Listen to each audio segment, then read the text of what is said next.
Okay, cool. Let's find out. All right, good to go. Cool, Chad. Congrats on that. Who else has a win? I've got some wins. I'm usually quiet on these calls because I'm from the SEO world and I just joined in December. So I haven't really had any wins in lead gen. I'm working on some niches in some cities, doing a little research, trying to fine tune some stuff before I launch that. But in the past week, my wife and I, we work from Florida for the month of February every year, and it seems to be our best month every year. So that tells me something. I need to do what Patric does and travel more, and the work vacations. They seem to, I don't know, we're just in a better state of mind or something. So concrete grinding company, commercial company that does epoxy as well. These are all from referrals in my networks. That's probably a $3,000 web build and then monthly retainer. A manufacturer distributor of water meter flow equipment. That's another referral. They do. That'll probably be a $4,000 upfront project with monthly retainer. And finally, an RV park, which was kind of weird, just out of the blue. I think those are pretty good money makers, but I'm not sure if it's good for a lead gen. But that's going to be about a $7,000 upfront and then monthly retainer. So that's awesome. Yeah, I don't know if any of those are lead gen prospects, not in my mind really, but I'll tell you, they're concrete. There's a big piece in there that it took me a little while to realize. I've got like maybe three comments on this, Brian. First of all, congrats, man. I know that you've been kind of plugging away at this in December. Where in Florida are you? I just came home and it's snowing out. So I'm in Massachusetts, but Fort Myers is where we go. You came home too soon, man. I know. It was 90 degrees here today. Okay, so here's my thoughts. Is you mentioned the distributor, right? The water flow distributor. So one of the biggest deals that I've ever made was I went to a manufacturer and I said, hey, I think that when your clients get more business, then they purchase more stuff from you. So if there was a way that your clients could get more business, that would be really beneficial for you. And on our end, it's always challenging for us to find like a good contractor in this niche. And it sounds like if you could match us up with someone that's really good and we can provide them more business, they would succeed. You would succeed because they're buying your materials and products and stuff. And I'd be willing to try this out like for free. I'm going to maintain our business model is we maintain ownership of this stuff. So I would try it out and we'll send it. And if it works, maybe you can introduce me to your best people in your market. So it turned into a massive lead gen deal. I think on a monthly basis, we probably get $30,000 a month from those, from the people that came out of that deal. So they gave us like 3 to try and we crushed it for them, like all 3 of them. And then they put us in a room. They referred us a few people over time, but then they put me in a room with like 20 something people. And I had the opportunity to do like an hour speech. So I did that. And I think I closed 12 out of the 20, but it just came from that like initial, like creating that. So like thinking outside the box, this skill set isn't meant to just be like, hey, only do this, right? It's like, okay, now you know how to do this. How can you apply it on scale so that you can take this so much further? Okay. So the third thing is no one is going to come to you and say, hey, I want you to build this stuff out for me. And I want you to maintain ownership of it so that I have to pay you forever. Can I talk you into doing this? That's never how it's going to happen, right? The way it's going to happen is they're going to come to you for SEO, which is most of the people have come to us. Some of them, when they come as a referral, they'll understand our business model before we speak to them. But a lot of them, they'll come as an SEO and I'll let them know. They're like, hey, like if you can kind of like demonstrate your expertise and position and then let them know the business model and let them know that it's actually in their best interest for you to own it. So like that might look something like this. Hey, Brian, look, we've done this for a while, and how most SEO companies are going to do this is they're going to say, hey, it's going to be like $1,500 a month. And I'm going to give you a promise that at some point you're going to be ranking at the top of Google, and you just keep on paying, right? So they're making their money whether you win or not. So we didn't like that, and we flipped the script on it, and we said, hey, we're going to take a startup fee. We're going to go into the red for building this stuff out, but we're going to build this stuff out. And you just like, I'm sorry, I can't, I've already, Chad was saying, you're not going to pay anything else until we get leads coming in, right? And it's going to let you focus on your concrete grinding or whatever it is you're doing. And it's going to let us focus on this. And we're going to have this partnership long-term, where as we provide you more business, then, we will charge more, but it's going to go hand in hand. When we do it this way, our goals are aligned, and it really lets you focus on what you're good at. So that's kind of the pitch that I use to move people from SEO into lead gen. And you've come from this SEO background, and I just, you go with the model that makes the most sense to you. But if you're trying to move people, there's a ton of benefits, in my opinion. And I think that's a really good opportunity. Whenever these people come in for these builds, you can say, hey, we'll build out your site. We're going to build out our own. Or, I've even told people, we're like, what are you really after here? You're after like having, a website that produces business for you. Well, that's kind of what we do, right? So we'll throw in their own website stuff sometimes, and it's great to collect that fast cash. I know you're kind of like with one foot on each side of the fence between SEO and lead gen, but I just wanted to kind of share some of that with you and let you know how it's changed for us over time. Yeah. Okay, thanks a lot. Yeah, I would make SEO your default position, if your fallback position. In other words, I would be pitching lead gen, and then if they just don't, it just doesn't make sense to them, or it's not right for their business model or whatever, and you still want that money, then be like, oh, okay, I'll do it for this price or whatever. Right. Yeah, I totally see how to scale this way, lead gen way. I can't see how we can scale, even if we niche down to a niche. It's still, like you said, they have to trust you to take your time. But I totally get what you're saying. It's just I have a partner here that doesn't want to pay attention to us here. Yeah, I mean, you can always do something on the side. And that's what I'm doing. Yeah. So as far as like the RV park thing, I think that is obviously traveling in an RV. I've started to pay a ton of attention. I think there's certain businesses that I would want to own and certain ones I wouldn't. I'm really interested in RV parks because I want to own one. So I've been kind of like looking at land and stuff, but from a lead gen perspective, I don't love it because the people are going to run out of spaces. There's a huge lack of space for RV parks right now. So there was like a 600% increase since 2019. We've tried a lot of times to try to find different like storage places and like outside Nashville, they said it was going to be $600 a month for like a parking spot with a carport, right? Which is like, it's a parking lot. I know that Harry Gilliam had a guy that, this is the first time he's been full. I think he's been running this business for like 25 years. This is the first time he's ever been like completely full. And essentially Harry lost the client because he's like, I appreciate you, but we don't have any more spots and I'm not really interested in buying another one. Like it's like an older guy that's just like crushing it with the cash. And so just kind of be wary of that. Yep. Okay. All right. Who else has got some wins, man? Congrats on those, man. That seems like a nice big chunk of change. Hey, Patrick, before we move on there, was that distributor, what's up, by the way? Was that distributor national? Yep. Or regional? Yeah. Okay. It was national. Yeah. They ended up, it ended up not working out long-term with them. At some point, I think they got a little greedy and they're like, hey, we want to have you exclusive. So everyone that you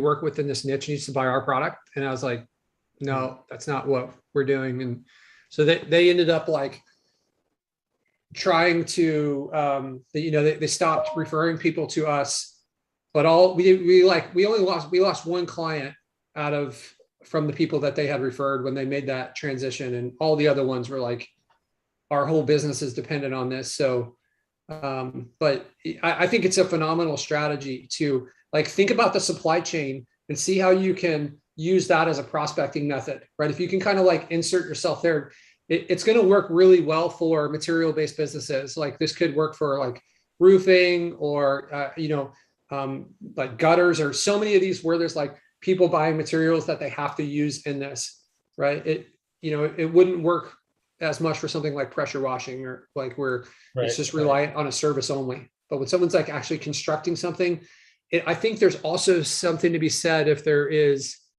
like obviously if it's a more expensive product, but if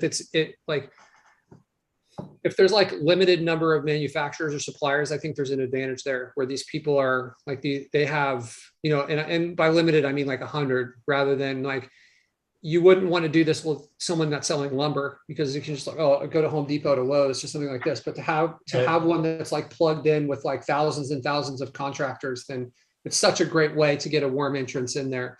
And, it's a phenomenal prospecting strategy, in my opinion.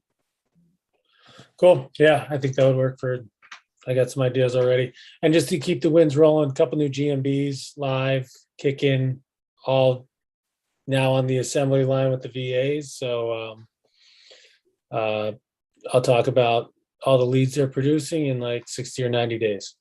Awesome, man. How are you doing? Are you on pace for your quarterly goals? Ahead of quarterly, and started thinking about what you said about like stretch goals for Q2. So awesome. Thinking about what I'm going to throw out there for Q2. Yeah, we've got some cool changes. I'm working with, I had my own win. Jeff connected me with this lady who's been a mentor for him, and we had a meeting. And I'm really thinking about how we can get even more precise with our goals and kind of have some pacing metrics that are built in, which is more complicated than I thought. But I feel like every week we're making progress on this, and I've spent a lot of time trying to work through this stuff. I think I mentioned this, one of my wins from a couple of weeks ago when I was at the Traffic and Funnels. The way they do it is they like divide. They have like some presentations, and then they have booths where you can get divided up into these different booths. And I always choose to go to operations. The marketing and sales stuff is something that doesn't seem as valuable to me at this point, but the operations really trying to get it. So in the operations booth, there was only like 3 or 4 people there. So I basically was able to grill the chief operating officer for this. He's running like $100 million company or something. And I'm asking him all these questions for how to apply it to my company. And one of the, like, reporting, like they're big on reporting. They get reports. They're like the top level. As your company scales, you have to control your numbers and understand where you are with things. And that's something that we've struggled with, and we've paid the price for that within our agency. So it seems so simple, but I was like, how do you guys manage all these numbers? And they're like, well, we have VAs. We just like hire VAs, and they go and gather all this data for us all week long. And then they just present it to us on every Monday. And like, I was like, man, that's so simple and so obvious. And then what I did, I went and I have 2 VAs now that are gathering stuff. And I'm like figuring out how can I get them to get my like access to our financial stuff. What's our accounts? What clients owe us right now? Right. And like all this information from all these different areas, why not just have pay someone whose job it is to go and gather that and present it to you? Jeff. So the guy that, I can't remember who it is, but the guy, he says like the five numbers for your dashboard. Who was that? Was that that's Dan Sullivan? Dan Sullivan. Yeah. So give us like 30 seconds on that whole thought. Yeah, it's basically like when you're in a more leadership position, you're only really needing the information, like the big picture macro. So you kind of compartmentalize what those data points are that are important to you. They can change over time, but it's generally 3, 5, 6, 7 of them, whatever makes sense to you. And I think another guy we met at Traffic Conversions does the same thing. Rudy does that, where his team compiles this data on a daily basis for him and sends him an email first thing in the morning. So he wakes up, he's got the email, he knows exactly where his numbers are, whatever those are, whether it be the most important thing is how many new closed deals we have, or what are our revenue goals for the day or the week or the month or whatever. Are we on track? Like, whatever those things are, it could be different things for different people, but it's a concept that just keeps you out of the weeds as a leader and gives you the opportunity to focus on the big picture and, the direction of the company.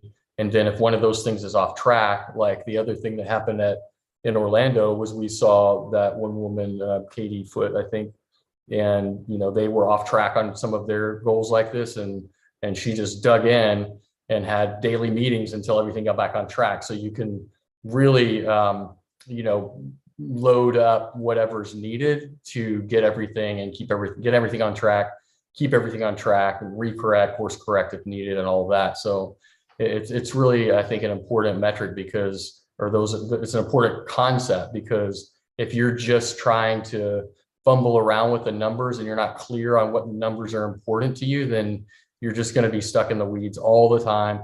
You're never going to really sort of liberate your bandwidth so that you can go and really execute on bigger deals and all of that. Yeah. So one of the big parts of this is you guys, when you guys are, regardless of what agency size you have, this is stuff that you guys should be keeping track of, right? So come up with the things you need to think about in terms of like leading and lagging indicators, right? So like, what are the leading indicators? So leading indicators are things that are happening like now, right? A lagging indicator is something that is a result of something you've done in the past, right? So your revenue is a lagging indicator. A leading indicator might be like, how many websites did you build this week? Because that's going to affect this. So you kind of want to reverse engineer the result that you're trying to create, but you want to pay attention to those leading indicators. So for instance, if you're trying to like close someone, let's say you're trying to close 3 clients a month, and you're paying attention to like, okay, for every like 100 calls that I make, then I'm going to get like 20 appointments, and that's going to lead to 5 pitches and 1 deal or whatever. Like, so you kind of want to understand, okay, what are my leading indicators? How many calls were made this week? Because that's going to lead to this. And when that's off track, then you know that you're going to be off track on these other areas. And course correcting without having the data to do so is like that. That's not going to be successful, right? It's like, and I think when we try to look at this and we set our goals of like, hey, I'm going to try to make 10K more per month in the next like 3 months, then like you can't just look at the revenue halfway through. That's probably not going to be linear. What's going to lead to that revenue? What are those leading indicators? How can you break this down to something that you can monitor like monthly, then break that down to weekly and then daily, and understand if you're doing the right actions that are going to lead you to what your goal is, right? So we're digging into that pretty deep, and I think it's going to be amazing to be able to kind of take this and have it modeled for this business model, and then come back to you guys with it and say, hey, here's the way, and kind of give you this example. It's been a crazy learning experience for us. We're getting closer and closer. I don't have it completely dialed in. This is the first time really setting up pieces this way. But, I mentioned this a couple of weeks ago. The guy from operations, he came from corporate America, and he's working for like a Fortune 100 company. He bounced around between similar companies, and he said he hated working for those because those people all had it figured out already. And he was just kind of like in maintenance mode. So to me, that was like a light bulb where it's like, oh, the reason that it's not like a coincidence that they have it figured out. The reason that they are where they are is they have it figured out, right? So we have to figure these things out if we want to get to that spot, right? So they've turned it almost in like this corporate America stuff. They have it almost like a franchise model where it's like, okay, this is exactly how it needs to run. And if you want to go do this, you can like just copy this, right?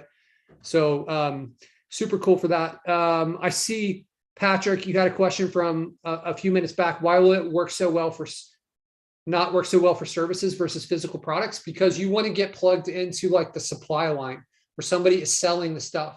So if you can be the source of what's creating more sales for the manufacturer, then they're motivated to plug you into that supply line. And like, that's the kind of connection there, the missing piece, where if they're like, if this guy, like say it's like a painter and, or let's go with gutters. Cause that's like, you could buy paint at Home Depot. So like, let's say it's like this special like rain guard gutter, right?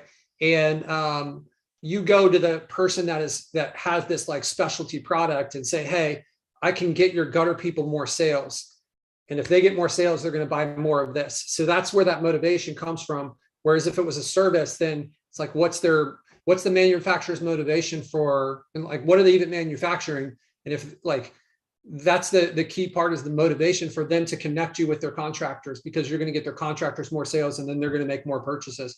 This is actually our biggest client right now, is a very similar situation. He buys the leads from us. He doesn't even do the service. He sells the product. He gives away the leads for free, and then they buy the product, and then he gets a margin on the product. So I think it's a killer prospector method. Okay. Who else has got some wins? I've got some wins. Yeah, I'll go. Devon? Okay. Sorry, man, I could barely hear you. So Sorry. I will speak up. Yeah, no, I just it's a small win, but it was a quick, effortless win on my end, where I have a client that's been on retainer for a while for SEO. He's in Portland, and it turns out, I didn't realize this for like the first few months working with the guy, but the variation of his keyword for the niche and the metro city, it's literally the most difficult variation in regards to that niche and the city, any city in the entire United States. So like, be it that niche plus New York City, like, it's more difficult to rank for this than even for a market like that or out in LA, according to Ahrefs anyway. And we got him there. We got his GMB up there over the last week. And just when he saw it, there was so much gratitude that he just Venmoed me $500. He's like, I just want to thank you for your effort and everything you're doing. Here's $500. And I was like, thanks. Like, that was great. Like, it's just Appreciate the $500 we're raising your bill. Yeah, thanks. How did you know that the rent was going up? That's crazy. And then literally, I mean, maybe a half hour later, I just, from a lead gen that was in a higher ticket, low volume niche, one of my guys that I work with, he just closed the deal, and then he just sent me $100 just from that one lead. So it was nice. $600 in like an hour doing nothing. Devon, I know that you were messing around in like junk removal for a while, and I know you still have some clients there. And then we had that conversation, and I think you've kind of transitioned into trying to going after bigger ticket items. And I'm curious to understand how things have changed, or if they've changed, what's different, if anything. Well, I mean, it's like, I got to cut my teeth real well doing it. So everything at this point really, it's helped with creating a mindset shift more than anything, because it's like, I very hardly at this point do due diligence, because like, it's just a matter of time for the most part. The due diligence is when I'm actually going to be having a sales conversation, and I have to kind of relay what I think might be a timeline. But otherwise, it's like, it's not so much in regards to like, well, what metrics are we going to go after? Like, what is the competition doing? Very subtly over time, I've just kind of come to the realization that I actually don't care about what the competition is doing, just because it's always been a matter of time before we've gone past them anyway. So, yeah, I agree. I personally like the idea of getting there faster. So I prefer to like go to the ones where it's going to be an easier game. But but I mean, like, if I'm having a conversation, because what I've been doing lately is I've taken the approach of using SEO as a way to get into lead generation. It's been a lot harder to get GBPs or Google Business Profiles, GMBs, whatever you want to call them, set up, established, verified. Spencer and I are going back and forth all the time about figuring stuff like that out. And I've realized that it's just so much more beneficial to where I can have a client to, like, before anything's built, to get me the addresses. And I do that as part of the SEO I offer them. So it's like they start as an SEO client and will transition into a lead gen client. Right. Yeah, it's definitely a good way to get your foot in the door. Cool, man. Well, congrats on that. That's good to hear. Mr. Spencer, what you got, man? what's up, Patrick? It's awesome to see some of the same familiar faces in here, and also some new ones. I got the opportunity to connect with Brian Jones into last week, beginning part of this week. I like I said last call, let's just make sure you're reaching out to people. I think Patric is growing this group into an atmosphere, a culture of people that want to help each other. Like I said last call, Devon and I've been on calls, Graham, Alfredo. Like a lot of us get on calls outside this group and just brainstorm and help each other. Hey, what are you struggling with? How can I help you? So I encourage you guys to jump on calls with each other. But on the financial side of things, we added another 3,000 a month to our portfolio. 3 different clients. I'm unlike Jeff and Patrick, I'm using this kind of SEO website strategy to prospect for lead gen clients, just because I want the best clients to work with. And honestly, a lot of these people, like, I'm not saying there's a right way or a wrong way. If I would have done lead gen with majority of my current clients, I would probably be happy. Everybody'd be happy. Everybody is, like, we're seeing eye to eye with things. So there's definitely not a right or wrong way to do this business. But the great thing is, after you've done some SEO and built a website, built a website and maybe a GMB optimization, which I feel like is the foundation for a lot of companies out there these days. It's super easy to transition if you take care of those people into a monthly SEO client. Maybe start doing some GMB posting type of stuff. So that's what we did. We essentially sold 2 clients that were already clients of ours for websites and optimization of GMB, upsold them to SEO, and one of them to a SEO plus GMB posting stuff, and then landed a new client. So for me, I'm consistently doing my best to land new money on a weekly basis. If you guys can land new money on a weekly basis, this thing just keeps snowballing. And those $25,000 months that I'm consistently having now are going to be 30, are going to be 40 and 50 and 60. And it's just one of those things, man. The hardest thing for me currently is I'm still doing a little bit of the fulfillment side of things that I don't expect my team to do or trust them to do, because some of it is a little bit on I'll just say the gray side of things. And I don't want tricks to be let out, because my current team isn't exclusive to me. And unfortunately, they're going to take some of my strategies and they're going to run and go make money with other people. And I don't want to let that out of the bag yet. Other than that, it's this kind of, I'm sure Patrick experienced this, or anybody else that has grown an agency. I really want to be the face of this company still. I still want to be the people that are the person that's taking the sales calls. I still want to be able to do a little bit of this fulfillment. But what happens a lot of times is my foot's on the gas, sell. Then I got to let off the gas, go do fulfillment, go do some of this other stuff, then foot on the gas. And so it's this constant back and forth.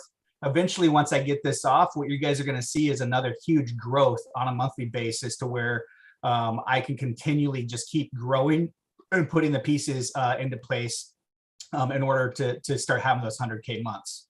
So that's my goal. Obviously, I mean, that's probably super heavy-handed goal, but I feel like mindset wise now, you guys, since I've been surrounding myself with people that have just strong mindsets, having conversations with people like Patrick that is constantly trying to improve themselves, and Jeff, I know there's a lot of people in this group. If you just continue to keep working on your mindset, honestly, that's the only thing. And I grew up listening to that. I heard that before. I thought it was stupid. I thought it was cheesy. If your head is in that place of where it's kind of stupid, then it's definitely in the wrong place. I learned here recently, if you can keep this positive mindset, man, it's like I told you last call, like money, it just is coming. Like I feel like I don't even have to work hard for it anymore. And it's not like, I hope that doesn't sound cocky, but it's almost like I just wake up every day and I make money. And trust me, I've had periods of time where I was struggling. My bank account was basically nothing, and going, oh my God, how am I going to make this business work? Because I saw the power in it. It was just, everybody kind of needs to go down their own path and learn this business. So I just want to encourage everybody to if you're only doing $500 a month in your agency, just keep pushing forward. I know it's difficult, but those $25,000, $30,000 months are right around the corner, and you don't know what corner that is. Every time we talked about this on the last call, I think it was with the guy with the chisel that's almost to the diamond, and then the other guys are gold. Yeah. And honestly, like, if you would have told me here right before the holidays in November, using Patrick's prospecting method, that we'd go from 10 to consistent 25K months, I would have probably told you you're a liar. But it's about mindset, and it's about just continually persevering and pushing through the growing pains. So I just want to encourage everybody. That's awesome, Spencer. Yeah, thanks Yeah, for sharing that. It's you guys, I've said this, and it's great to hear it from other people, is you're a lot closer than you think you are. Sometimes you've got to grow underground for a little while, right? The bamboo tree grows for like 3 years underground, and then it shoots up like 80 feet in 1 year, right? So you got to work. The mindset is a part of this. If you are, there's probably like one of two things going on here. It was like, one, you haven't learned enough, or two, you're kind of like on the cusp, and you've got some some unrealized gains that just need to be kind of like, time needs to run its course. Mindset is such a big part of this. It's crazy when you're around the good mindset, and you kind of get a taste of, because we're in this like entrepreneurial bubble, right? Where it's like everyone kind of has the same, we want to improve. We've got kind of like a lot of things in common philosophically. That's why when Jeff and I, we go to these masterminds and we meet these people, and it's kind of like, right away, hey, these are like my people, just because like we've read the same books. Like, that's what I was saying. Everyone's like in shape. Everyone reads. Everyone's like positive. Everyone's like welcoming and like trying to help each other. There's all these things that you have in common, and you kind of get mixed in. Like, go sit at the DMV for half hour and see if those people are having the same conversations. And like, it's like, holy cow, this is what the rest of the world is like. And it's crazy if you can kind of get used to this, how you start to realize how toxic some of this other stuff can be, right? So I think it's super important. And like Spencer, you kind of had to make this decision of, at some point you kind of make this decision where you're tired of this just kind of eking by and the pain of what you have to do. A lot of you guys already know what you have to do. Like in your heart, like, hey, I've got to do this, but you don't really want it. You don't really want it bad enough. And then at some point, the pain of what you're dealing with on a daily basis gets to be more than the pain of whatever it is that's stopping you. And you're just like, okay, now I'm going to do this. I've had this conversation with Jeff this week, is like, we're, our agency is moving forward. The software is growing. And we're not doing it the best way possible. Right. And that's why we're hiring these coaches and we're constantly talking about it. But I already have decided that like, this is going to be successful, like no matter what. It's just like, well, like, how is it going to happen? And how are we going to make things happen, like in a way where it doesn't kill me to get there? This has already been said, I'm going to like make this like super successful. Just like, what's the quickest pathway to do it? So let's bring in the experts. There's no real doubt about, it's just like Devon was saying, it's just a question of when is this going to be where I want it to be, right? Cool. So I asked Jannery to join us. She recently, I know there's like this big bad monster called the video verification out there. She had a post in the group. I reached out to her. Jannery, I think I saw you on here. Are you there? She is. I'm here. What's up? You told me you were driving. That's one hell of a car there. That looks cool. Well, Chad direct messaged me. Yeah. He said, are you in a scary movie or something? Because I was in the dark in the car. But no, I made it to my home office, so I'm home now. Okay, cool. So I know that a lot of people are like, really, the world is ending because of these video verifications. I'll tell you like a few things first and then I would love for you to share your experience about what it was like. So here's what I've noticed is there's a lot of people that are doing things like maybe more shady than we are to get the GMBs. And I think that has a strong correlation with when you have to video verify. I think there's a correlation with the niches that you're in. So we've had very few video verification requests. Like, we're probably verifying, I mean, I don't know the exact details, but I know I'm spending a few $100s a week at $50 per GMB. I don't know exactly what percentage of those off the top of my head are getting verified, but we've only had a few. Like, and this has been like, the video verification thing's been out for like 2 or 3 months. So I would say probably less than 5% have asked us to do video verification. So Just want to put that out there. With the way we're doing it, the way I teach, that's been our response. And a lot of ours are in the same niche, which I think that could be part of it. So if you're in a niche and you keep running into this, like I like one of two things, like figure out how to get around it, which like based on what Jannery has said, it doesn't seem like it's impossible to get around. And the second thing is like, you could always switch niches. If you're in like some spammy niche, then it might not be the best niche to be in anyways. So without further ado, Miss Jannery, what happened here with your video verification thing? Sounds like I'm on the news or something. So tell me about what happened.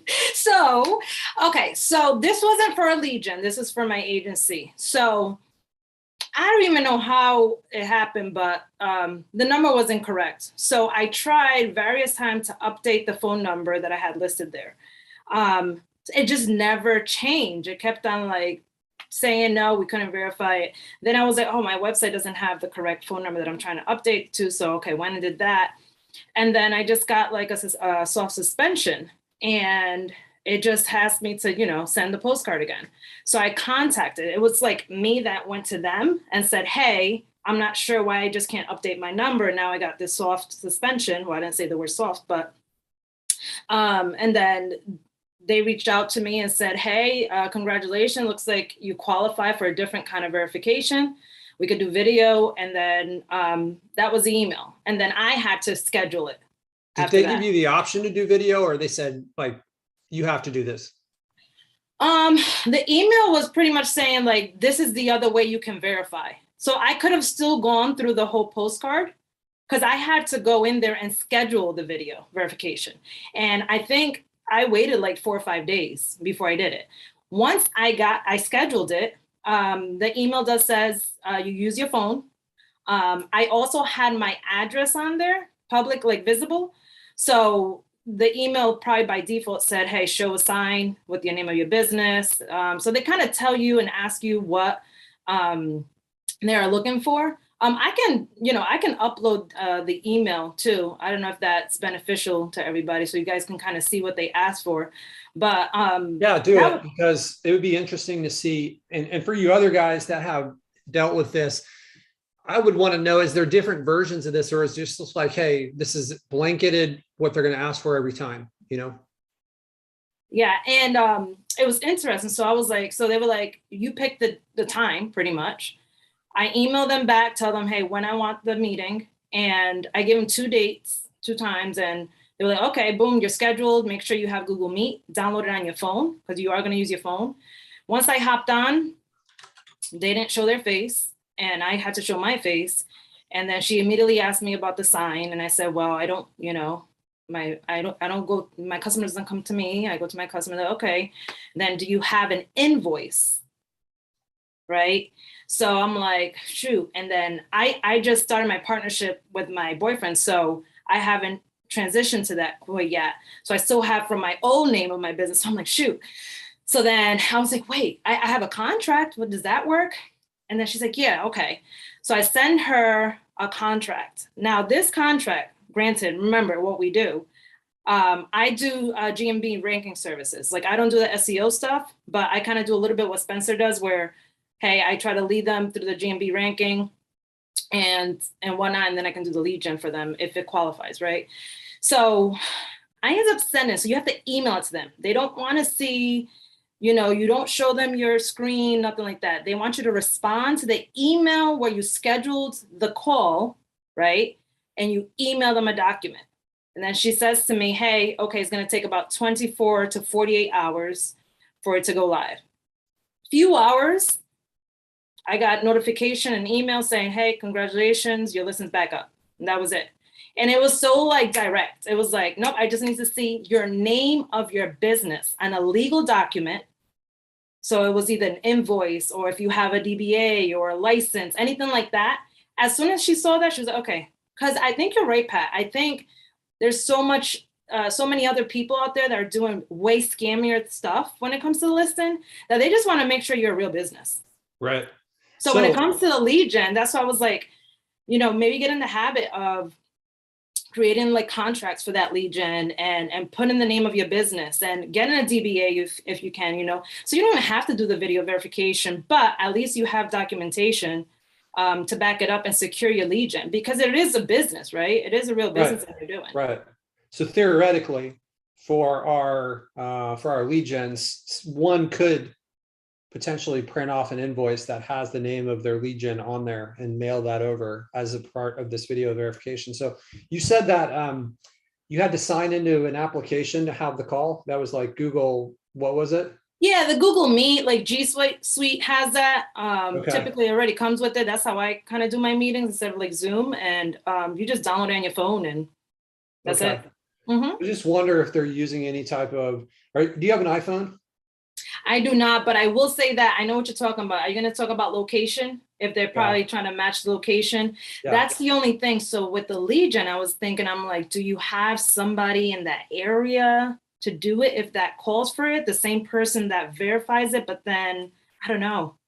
You could, I've heard that there are applications you can put on your phone that will like change your location. And I'm just wondering like how that works with this. You know, like with VPNs, it's pretty easy for people to detect that a VPN is being used. They can't tell where you are. So I always kind of use that analogy. It's like, hey, this person has a mask on. I don't know who they are, but I can tell they have a mask on, right? So that's kind of like how VPNs are when Google is looking at this stuff.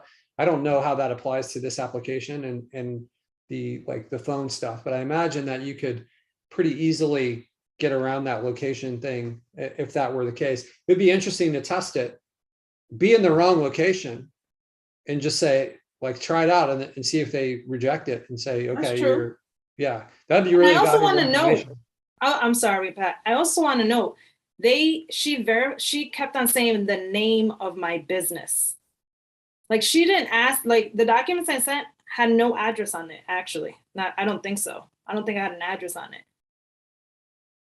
Okay. So that's interesting too, because don't you want to verify not only the name of my business, but hey, that the name of my business is the actual location of that business. This is local. Almost like they were just trying to see if the business was real, not really where it was located, right? I think so. Jannery, did they require in the body of the email, did they say make sure you're at the location of the business or anything of that nature?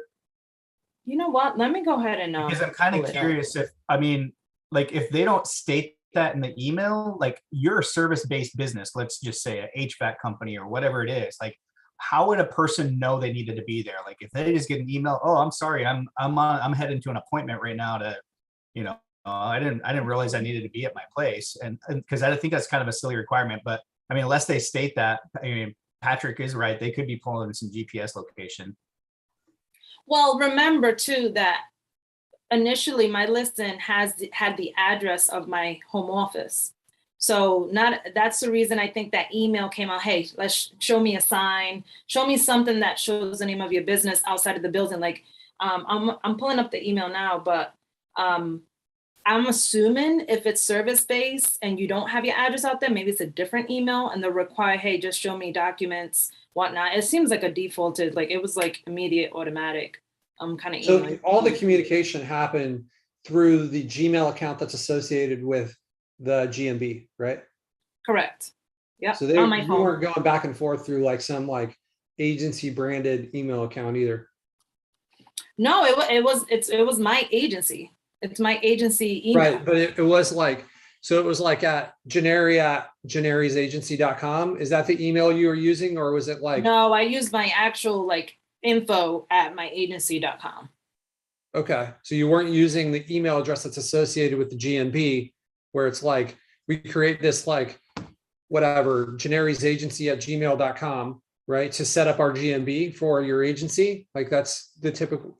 That's not where the communication took place. It took place on the branded agency email address, right? Correct. So that might be another sign of proof, which you guys, if some of you guys, I know that you're paying for, like you're paying G Suite to get this like branded email address. You don't need to do that, right? Like every host will allow you to set up like unlimited email accounts branded for free. So what we do in our agency is we always make the info at whatever the domain is. And then we forward all those to one account. And then we have somebody that goes through and checks those and make sure and this is important too, because with your GMBs, we've lost a few. We didn't have this process in place at one point where if you don't log into the account for a while, because we have it in the CRM, right? So we can kind of like monitor the changes, but we're not actually logging into the Gmail account. So they'll send an email out that says, hey, this email is going to get shut down if you don't log into it. And you need to make sure that you get that. So we're like forwarding this stuff all to one account. And then we have somebody go through and check. And then when we get that, I think they give you like a week or 2 weeks or something to log in after they send that to you. Then we know, hey, we're going to go log into this and make sure that everything's cool. So Patrick, can I ask a follow-up question there? Yeah. So let's just say you're using SiteGround or whoever you are for hosting. You can create a domain-based email there. Do you then invite that email to be a co-owner or manager of the GMB, plus you have some generic or aged Gmail as the primary owner?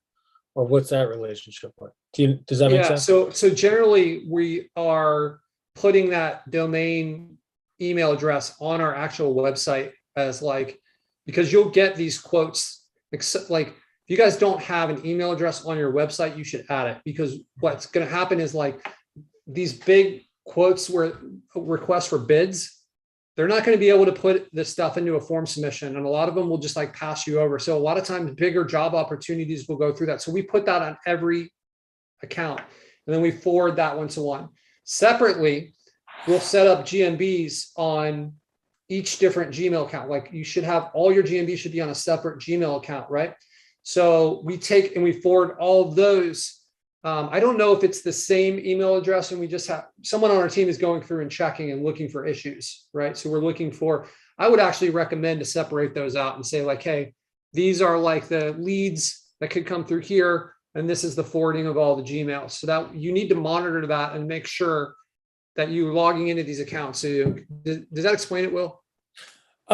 Mostly I guess the only question I had was that domain email that you create, is that ever invited to the GMB? Okay. We don't do it that way. There may be some benefits to that. We haven't done it that way. I could see where Google could maybe like imply some additional trust if you've got this like branded email account that's associated with the GMB, but we haven't done it that way. And you could potentially create a footprint. If let's say you've got like 6 GMBs and then this one like info at your domain is associated with all 6 of those. Now there's a bridge. Yeah. So yeah, good point.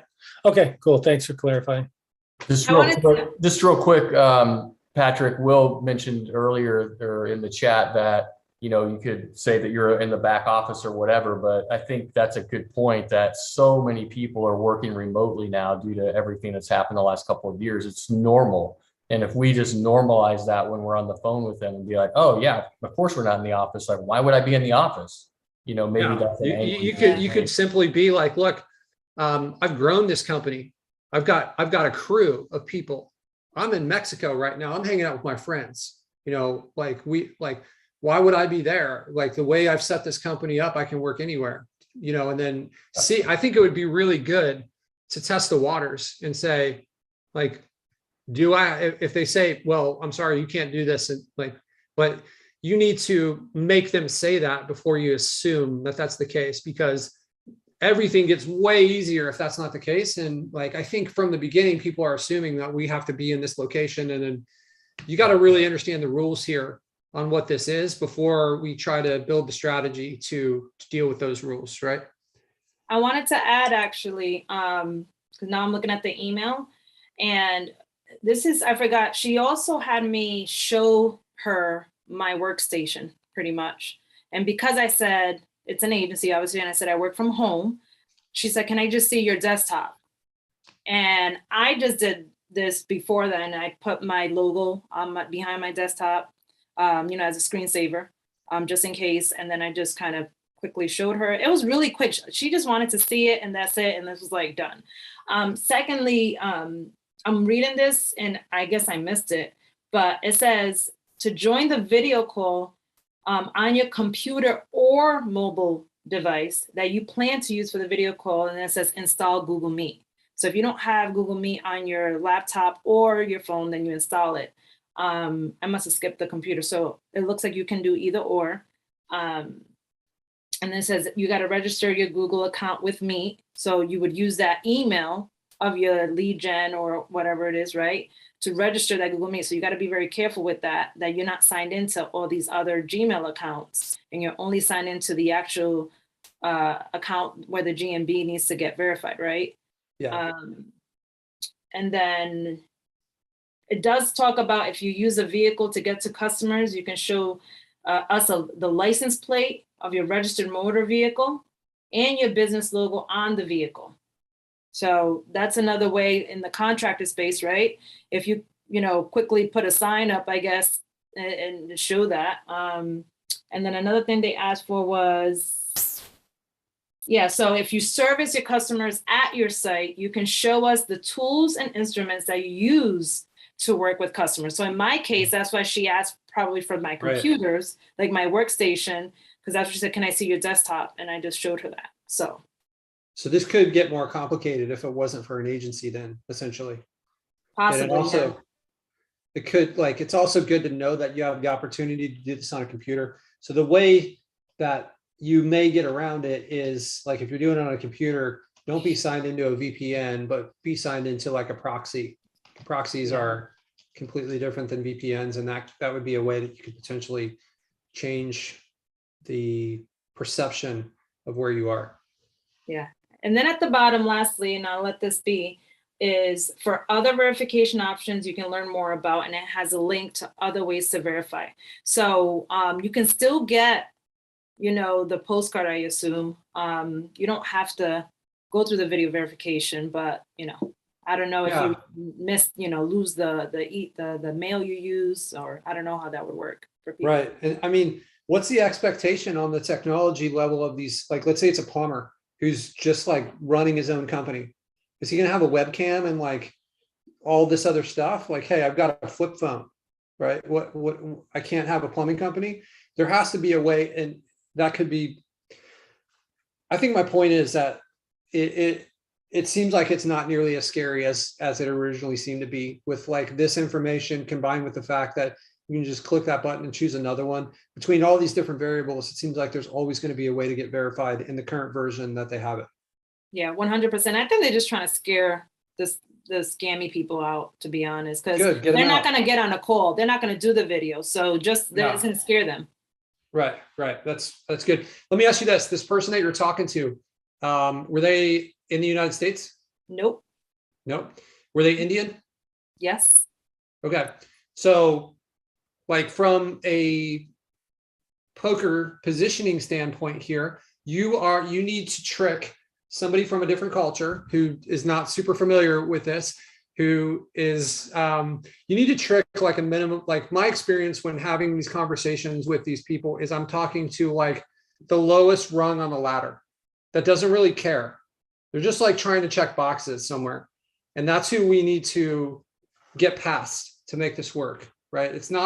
We're not trying to like trick Mark Zuckerberg or Bill Gates or somebody that's like some brainiac, which you're dealing with like a customer service person in India a lot of the times, which like there's nothing against India. There's brilliant people there, but they just don't know all the cultural norms. And I think, I think that gives you a little bit more leeway too. I think when you put all this stuff in a blender, I think it comes out pretty good for people that are running this business model still, in my opinion. I agree with you, Pat. And it sounded like she was going through a checklist anyways. Because when I said first the sign and this, and she just wanted to get on with it and show her something. Yeah. She's got 1,000 of these to do today. Right. Correct. She's like, how can I get on to the next one? Like I've got to check. She may even get paid like per one that she completes or something, Yeah. Well, I also want to chime in. Jannery, it seems like that she, like, no matter kind of what you gave her, she was just like, oh, okay, whatever. Like you're stating, like if you weren't a legitimate business, you wouldn't get on this call, but you didn't have the most like ideal answers. You're like, look, my partner, we're just combining this bit. Like your answers to me were like super red flaggy, like, oh, nope. And she was like, okay, next, you're done. Like you're verifying. So like, I think Patric's right. Like a lot of this is kind of the scare tactics to scare some of the people that aren't veterans. They're going to go away. Yeah. And actually the whole contract thing, I asked her, can I provide that? She didn't say that to me because she kept on saying legal documents. And I said, okay, does a contract count? She said, sure. I said, okay. And mind that the contract talks about, all the stuff we would do to a client to rank them on Google. So they didn't even look at that, and they might have the document, but I mean, I didn't say anything crazy on the contract, but hey. Don't mention LeadSnap on this contract. What happened? Oh, no, they had nothing in there about LeadSnap, I promise. I also want to add something to this too, guys, because Jannery and I, we've been going back and forth with figuring all this out over the last couple of weeks, and the email that I got that I'm submitting to LeadSnap for you guys to see too, I just lied to them. I'm like, I don't have something that can record a video for you guys. Like you were just saying, Patric, when it comes to like, if you have an unsophisticated plumber, like what, they just can't be on Google now?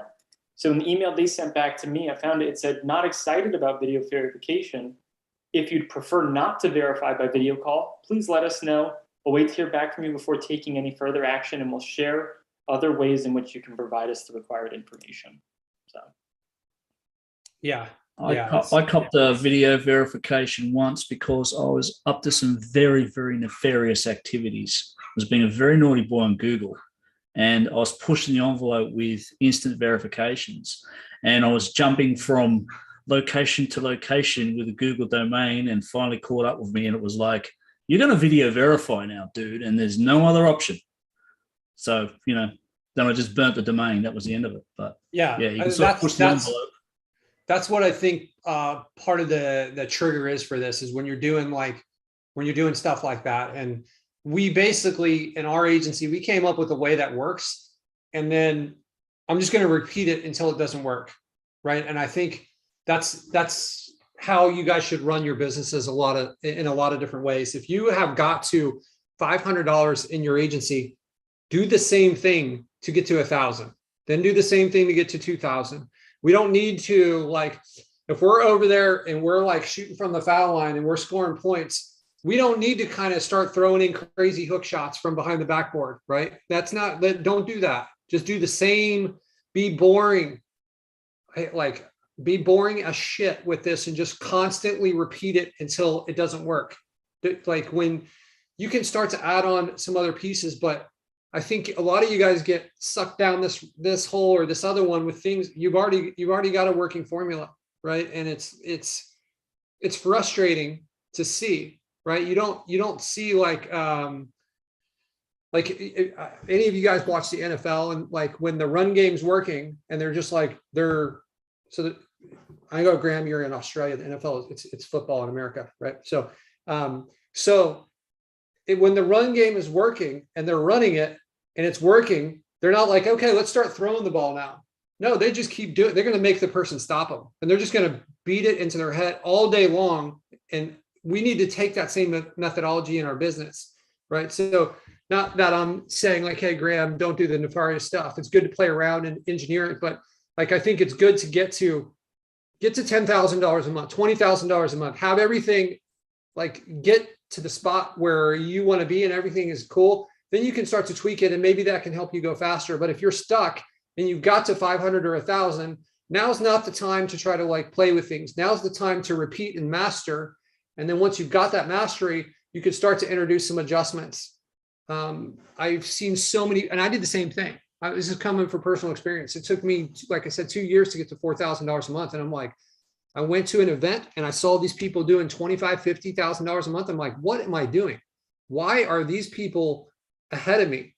They're not, like, I'm talking to them, and I've played poker for 10 years, and then I was a software engineer, and I'm like, honestly, this person doesn't seem like they're smarter than me. I don't think they're more personable. Like, I know more about tech. Like why are they making so much more? Like, they just like focused and did the same thing again and again and again. A light bulb went off in my head, right? That was like one of the biggest aha moments. Is I had built up these people, and maybe some of you guys that are stuck are doing the same thing with me and Spencer and these other people that you see have success, where you've built us up to be,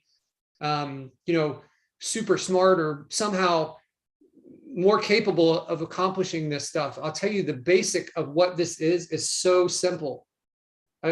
Going from playing poker for a living, that was the most like cutthroat, hard thing to do. Then being a software engineer was easier. And then this is the easiest. The hardest part of this, though, is to really narrow your focus and kind of get those horse blinders on and just like repeat the same stuff that works. If it's worked for you once, it will work again.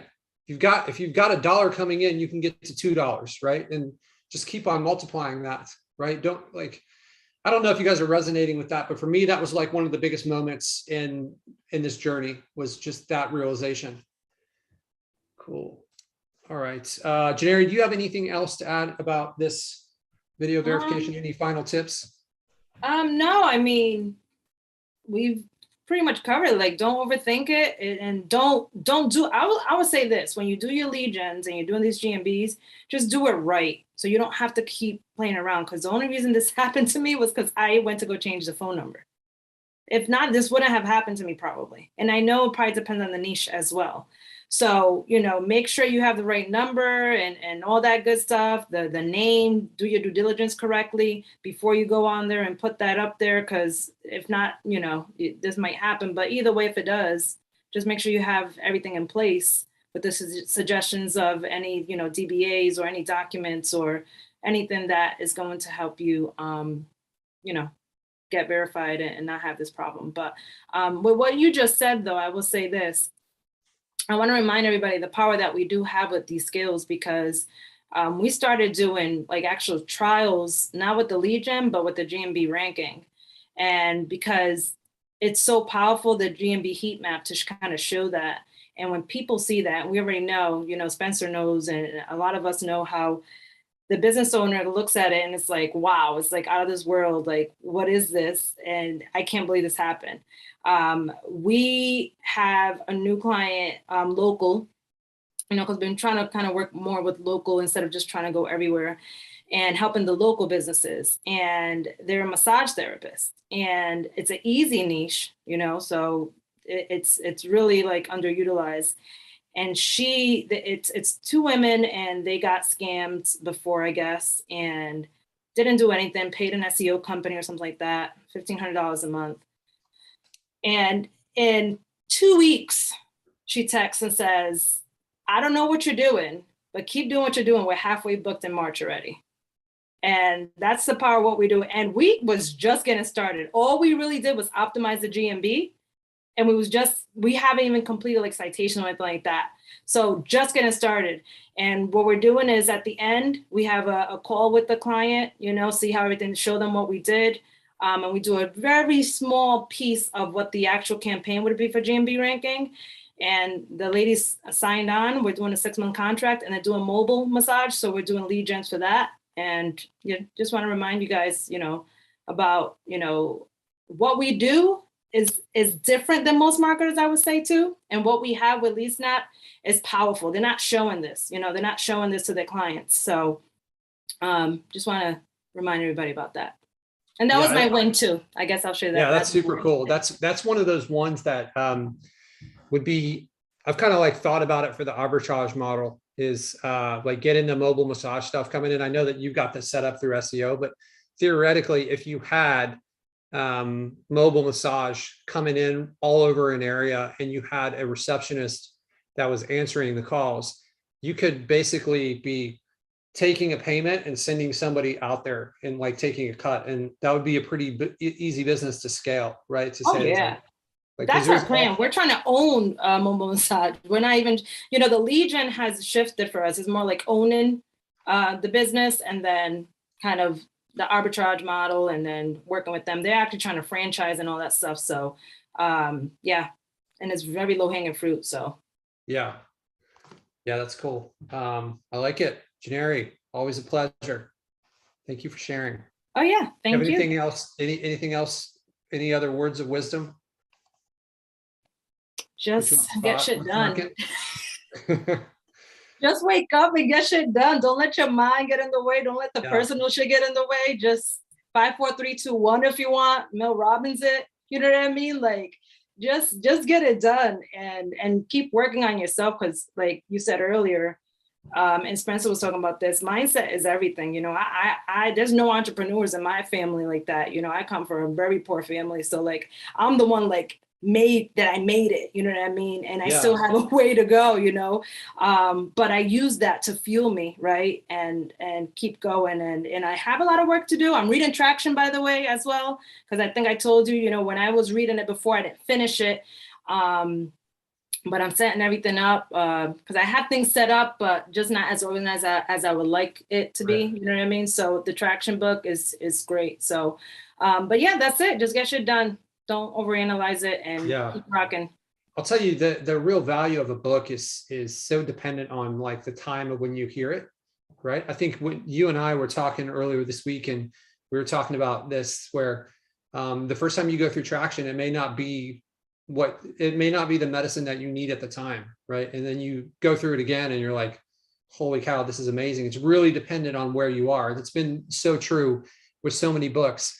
I don't know if you've read this one. I find that it's like, I'm so focused on trying to like move forward and be productive all the time, and I don't have downtime. And I'm like, so I'll get some audiobooks that are like, you know, it's kind of stupid. I listened to the Harry Potter one. I was telling you at lunch a couple months ago, right? Where I was like really into like Harry Potter. So then I started listening to this like Kevin Hart book. You can't make this stuff up, or something like that. Yeah, it turns out that it is like that dude his mindset is so. I mean, I've learned so much from this book about mindset and what he went through. He came from like a really rough childhood, and like to be a stand-up comedian, he had obviously some natural gifts, but his mindset, like I was in the gym listening to it last night, and like I didn't get my workout early. I like to get it early. I didn't get it. So it was like 10 o'clock at night, and I'm in the gym, and it was one of the hardest workouts I've had in months, because he was talking about how he was like driving 5 times he was taking the bus like 5 times a week from Philadelphia to New York City to like record and watch and study these other comedians. And I was like, man, like the dedication that he has, it's the reason for the success. And that's not something that's not the first time you've heard that story. There's a lot of lessons that he went through, and he does it in such a he delivers the message in such an unsophisticated way that it's like super easy to relate to. Yeah. So if you guys like, there's a written book and then there's the audio. He actually reads the audiobook. So I would recommend it. I thought it was, I'm only like halfway through, but it's been awesome. There's just been a lot of realizations. You know, my mom, she always, there's always this like doubt. You know, I told her that, hey, you know, I joined this like coaching program for SaaS founders, and 8 of the coaches have had like 9-figure exits that I have access to. And her response is like, well, that doesn't mean that will happen to you. And I'm like, I know she loves me, and I know she's got my best interest at heart. But like he said in his book, he's like, sometimes the people that are closest to you, they're going to fall into 2 categories. They're either going to be the first people to support you or the last people to support you, because they don't want you to get hurt, and they've got this vision of you, and this doesn't line up with that vision, and they're worried that you're going to get hurt from it, right? He's like, sometimes people don't understand your idea until they see it in action, and that doesn't mean that they don't care about you. And that was like big for me. That was like that realization. I think maybe a lot of people on this call have doubters in their life that are fighting with that mental struggle. So if this kind of resonates with you, I would recommend checking that book out. I think it's been phenomenal. So Kevin Hart's I Can't Make This Stuff Up, right? Yeah, I was dying laughing listening to that book, because I learned so much about Kevin, and you know, and how his mom, you know, and his upbringing played such a role. He had no idea, you know, his success. It is because his mindset and his hard work, but like if it wasn't for his mom, how she was with him, I think that played a huge role. I don't want to spoil it, but you guys should definitely get to that book. It's hilarious. It's a great book. It's entertaining. I bought it. I bought it because I thought that like, hey, I want this like entertainment, and I just want my mind to float away and not be focused on work all the time. But then it like turns out that it's very much a like success book, right? Of like, hey, this is the story of how I became successful, right? I'm not worried about giving it away because I think everyone's going to find it entertaining, but he basically attributes his mom had him on this like super regimented schedule to keep him off the streets in this rough area. And then when he transitioned into adulthood, that like regimented and disciplined life of like doing this stuff, and like it was a habit and he was used to it and he was comfortable with it. So it was like an easy transition for him to continue that. Right. So super cool. Yeah. So someone was asking about traction. Yeah, that's Gino Wickman. He's got a few books out. I think he just released another new book. I haven't got it yet, but I'm going to get into it. It looks like there's certain authors that you're just going to be like, when they write a book, I'm going to buy that and I'm going to like consume it, you know? Cool. So, all right. Well, oh, we got a hand up. We were getting ready to check out. Who is it? It's Sarah Bailey. What up? Miss Bailey, how are you? Hey, well, yeah, actually now it is Miss Bailey, so happy for that. All right, so here's traction if anybody wanted to see it. Did you There show you the go. cover? Gino Wickman. Yeah. And here are a couple other ones. Extreme Ownership. That's an awesome book. Well, I recommend getting the audio version of that because that one's actually read by who is it? Who's the author there? Leaf Babbitt? Leaf? Yep. Jocko Willink. One Jocko of those. Willink. Yeah. So those Navy SEALs actually read that book and you get to hear the stories that some of the like battles and stuff that they went through, the Navy SEALs, and in their own words, and their emotion kind of pours through in the audiobook. So and there's a good interview with Jocko and Tom Bilyeu on YouTube. It's Bilyeu. He does impact theory. So many good interviews on impact theory. And so that is basically just own your own crap, you know, like stop coming up with excuses, which I've done for a long time. You know, like you could have had 18 things happen to you today and you didn't get to do your work. And you know what? Somebody did, you know, somebody else had 18 and they got their stuff done. So that's fine. yeah, for sure. And then this book, Gap Selling. Gap Selling. Yeah, it's another good one. It's really good. I don't know what it's for. He sounds like he's from the Bronx or Jersey or like somewhere up there. And he talks like he's like throwing pizzas in the oven and doing his son. But it's good. It's about how to close the gap between somebody's need and what you have to offer, and finding out where their pain is. And it's stuff that we've been trained on in this group and groups before this and around us, but it's good to hear it a little bit from another perspective. And so I'm listening to, they say the fastest way to absorb and get through a book is to listen to it on fast audio speed and read alongside with it. Was that you, Patrick, who mentioned it? I don't think so. Yeah, somebody said, have the book in front of you, listen to somebody do the audiobook at like 2.0 speed, and you'll get through it really fast and you'll absorb it a lot better. Yeah, I'll tell you, for me, I'm a huge believer in writing things down and taking notes. I'll share this with you if I can get this in front of the screen here for a second. Yeah, I do too. While you're doing that, I'm taking notes and notes and notes.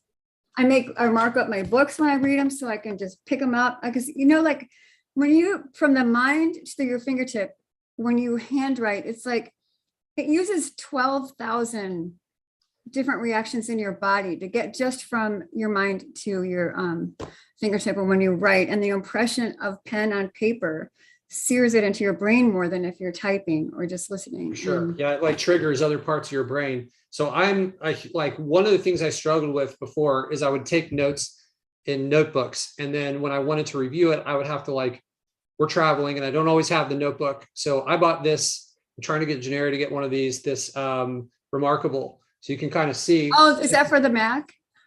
No, it's its own separate device. It feels like paper when you write on it. So but it stores everything in the cloud. So this is actually Traction. I was like rereading a part of Traction that I'm trying to get down. So you get this like little pen and then you can actually erase on it and you can like cut and move things around, which is really cool, but it all syncs. So it syncs to my phone, syncs to my computer. So like every time I take a note, I've got it on all my devices, right? So if I'm just if I want to get that. Yeah, it's expensive. It's like $6. Yeah, well, you know what? iPad Pro has that too. So if you write it with their pencil and then they have it, it will upload to whatever app, is it Evernote or one of them, you know, yeah. The thing I didn't like about the iPad is that I really like that it feels like you're writing on paper. And then with the iPad, it's like bright, where this is kind of like the Kindle, where you don't have the blue light in your face, because it's not Yeah. backlit. You need a light with this. So the blue light, I don't know if you guys were all working on this computer stuff. We're getting a little off topic on this, but like the glasses, I wear these are like, they block the blue light, which is like, if you guys are having trouble sleeping. I know that Jannery, you were saying that Joe is saying he was having issues sleeping, right? And he put some filters on his computer and he was trying the different glasses. So Yeah. that can definitely play a factor in it. So for me, I was like, I don't want to be writing on the iPad and just having like another way to have more blue light. So when I'm reading, a lot of times I'm reading on the Kindle, or I'm actually reading the book, and then I'm taking this. So at the end of the day, it's great to kind of cool off and not have that blue light in your face for a couple hours before you go to sleep. But I would, for a recommendation, don't wear those while you're doing a video training. these, If you're looking at the camera, Yeah, Oh, because they 'cause of the reflect. you have a big screen right on your. yeah, guys, reading what's on my screen over here. Yeah, we see everything. All my We bank see codes. all. All right, guys, it's late. Sarah, thanks for sharing those books. We're past the time. I hope you guys, I know this was a little, maybe like a little bit more personable of a call. I hope you guys enjoy the style and got something from it. So again, you guys do the stuff this week. Let's create some wins. Every week we're got hearing one. wins from the same I got people. one. Okay, share it, and then we got to run. Oh, okay, wait, no, I'm gonna wait till it's official, but I'm working out the Okay. details with. Share at you the guys. beginning of next call. I'll do it on the next Make it one. happen. The rest of you guys, stop letting Spencer and these other guys hog all the wins. Create some of those for yourselves, because those, as we've seen, they stack up. They stack up, and then they turn into bigger wins. They turn into $25,000 months. So you guys have an awesome week, and we'll see you guys in the group. Thank Take you. care. Hi, guys.